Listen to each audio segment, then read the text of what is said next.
कोथिंबीर काढून आम्ही घरी चाललेलो. बापू काय झालं, टायली भरायला टायली आली रानात, आली नव्हती सकाळनं. ऊस तोडायचा राहिला होता, सगळा तोडून आता रात्री 2 गेल्या आणि आता 2 जातील. बापू सांगायला गेलं गाडीवरती नीट व्यवस्थित भरा म्हणून. आणि आम्ही कोथिंबीरीच्या टोका लिंबाच्या झाडाखाली पिशव्याही भरून ठेवल्या, 150 पेंडी काढली.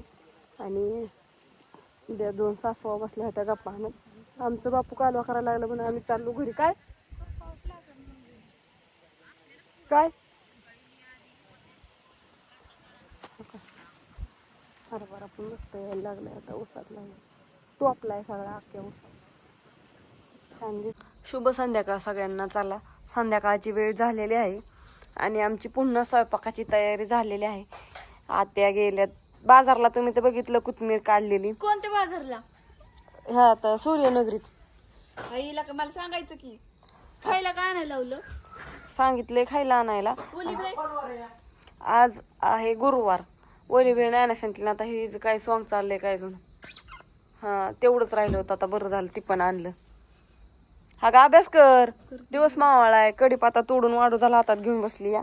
चूल पेटवायची, बटाटा चिरायचं, बटाटा शिजाय घालायचं. आणि ही कशी लाईनीने बसल्या तर. चला, संध्याकाळची वेळ असल्यावर कसं अंधार पडला, डॉगी बसले तर इकडं मम्मी स्वयंपाक करते. अन्नाला त्याने पीठ आणलं जाऊन. काय म्हणती, बाजरीचं पीठ संपलं होतं, दळण कालच टाकलं होतं. मग ते सकाळी राहिलं नाही करायचं, आणायचं इसरून गडबडीत. मग आता अण्णाला म्हणलं जा बाबा घेऊन ये, आता भाकरी करायच्यात, आता चपात्या कधी करू. सकाळ आलाय तर मला त्या थंडी वाजते मुलकाची, त्याच्यामुळे मग ते गेला दळण आणायला, घेऊन आला. भाजी केली मस्त पैकी, बटाट्याची भाजी घातली शिजाय. आता भाजीला पालकाची भाजी होती ती केली, वांग होतं ती झालं. आता घेवड्याची शेंग बसलंय हाया. आजीला खायला काय आणायला लावलेलं सांगितलंच नाही तू. आजीला होय, आजीला नाही मी काय सांगितलं खाया नाही, माझ्या लक्षात पण नाही. आणून की आजी येताना आजीला जे आवडेल ती आणून की आजीच्या ध्यानात असतं सगळं. असतं पण काय कर, बापू काय करतात जाऊन देत नाही तर मग आजी आलीच नाही. सांगू लावू फोन. बापू नाही तर आज आजी बरोबर, आजी एकटीच आहे काय. आणि बापू इथं उसाच्या टायल्या काढायसाठी आल्यात माघारी. मग बाप्पा आणायला जाणार आहेत का पप्पाला आणायला हॉटेलवर? नाही बापू काय माहित नाही, अजून तर आलं नाही रानात ना. पण पप्पा येता येता घेऊन येते सूर्यनगरी. संजय आधी आहे का सोबत? हा, संजय मावशीला फोन लावून विचारायचं कुठं बसल्या, दोघी संगत बसल्या तो.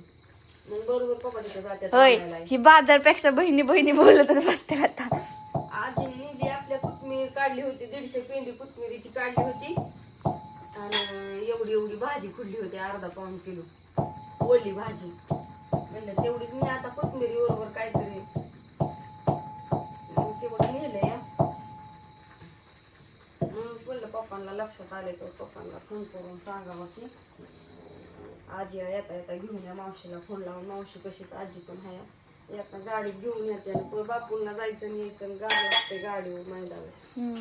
आजी नेमकी गाडी विकायची किती का तर लय वाढू झालं गेलं म्हणलं होत आले असून कोथमीर विकायची. संजय आजीला फोन लावायचा का आधी मग पप्पाला लावायचा? संजय मावशीला लाव, कुठं बसल्यात बघू, किती राहिले विकायचं बघू, मग पप्पाला लावू. बटाट्याची भाजी शिजली, आता मस्तपैकी बाजरीच्या छान छान भाकरी करायच्या. तरी चालेल नाही का? शिजतंय अजून गती तरी येते अजून. लय नाही मसाला टाकत मी भाजीला. हा, आमच्यात तिखट नाही आवडत. लय नाही टाकलं, पण आपल्याला तिखट कुणाला आवडत नाही. आजी वाईस टाकते जास्त, मी नाही टाकलं लय. आजीला, बापूला, अण्णा, मी थोडस खाते. तिखट मस्त खातून बापूला पण तिखट लागतं, पण उलट बापूचं तिखट लय कमी केलंय मी खायचं. बापू इतकं तिखट खायचं, बेमाप तिखट खायचं. माझं लग्न झालं मी भाजी कमी तिखट करून करून करून बापू आता लय म्हणजे आता तिखटाचा विषय नाही तर लय मसाला लय खायचं, हिरवी मिरची तळायची मी. पण आता पार कमी नाही, आता काहीच खात नाही, आता नॉर्मल. त्यांना आता लय तिखट लय खाल्लं तरी आता माझं हो आता लय तिखट लागले, आता लय कमी झाले तिखट खायचं. पप्पाला तर आधीपासून जात नाही म्हणजे पप्पाला काही खातच नव्हतं. तू पण नाही खात? विषय नव्हता. तुझ्यापेक्षा तिखट मी खाते मग. आणि मला पण पाहिलं मी तिकडं पण नव्हती कधी, मला पण नाही सवय नाही तिखटाची. ह्यांच्या मी तर आधी कोरडाच मसाला खायची, पण आता मम्मीमुळे मी पण थोडी कमी झालं. अण्णा तेवढा अण्णा पण नाही तरी एवढा खात नाही, पण तरी खातो मसाला. ही त्याला पण लय आवडतो, चटणी घालून खाईल मसाला. जास्तीत जास्त का नाही शिळी भाकर असते ना सकाळची भाकर, रात्री का नाही काला करून मिरचा खायचा. मिरचा केल्यावर पण लय लय लागतो मिरचा पण मिरच्या कशा नॉर्मल तिखट आणून मिरचा करायचा. ती फेवरेट आहे मिरचा आमचा. सध्या आता भाकरी करते तर ही येते आणि सगळी जेवायला भाकरी ही वस्तू आपल्या घरात सगळ्यात जास्त मिरचू अण्णाला पप्पाला आणि मला आम्हाला तिघाला जास्त आवडतो. बाय सगळ्यांना. गुड नाईट, शुभरात्री. व्हिडिओ सगळा बघा आणि आवडला तर काहीतरी छान कमेंट करा, लाईक करा, शेअर करा आणि राहिलेल्यांनी सबस्क्राईब पण करून घ्या. शेअर कशाला, सबस्क्राईब करा आपलं. सबस्क्राईब करून घ्या. Good night.